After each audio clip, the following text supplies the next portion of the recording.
kabar kalian?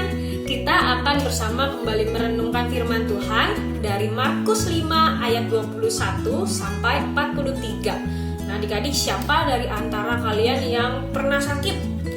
Pasti orang tua kalian akan berusaha supaya kalian dapat cepat sembuh. Sama seperti seorang bapak dalam firman Tuhan yang bernama Yairus. Anak perempuannya sedang sakit keras dan dia berusaha kemana-mana supaya anaknya ini dapat sembuh. Tetapi ternyata anak perempuannya tidak juga sembuh. Sampai akhirnya dia teringat oleh Tuhan Yesus. Akhirnya dia datang kepada Tuhan Yesus dan meminta tolong supaya anaknya dapat disembuhkan. Nah, adik-adik, akhirnya mereka berjalan menuju ke rumah Yairus.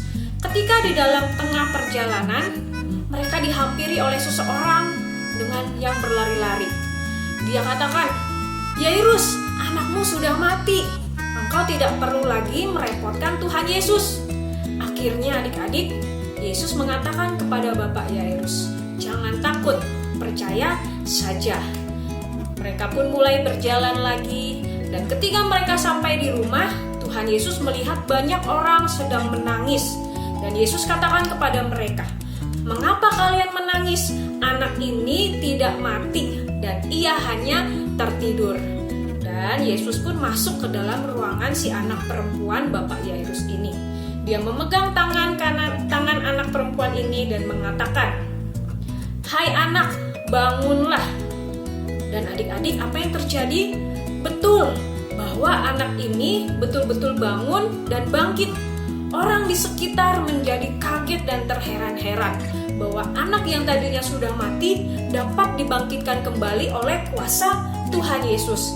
Nah, adik-adik, orang yang tadinya tidak percaya bahkan menertawakan Tuhan Yesus, akhirnya mereka melihat bahwa Tuhan Yesus betul-betul berkuasa.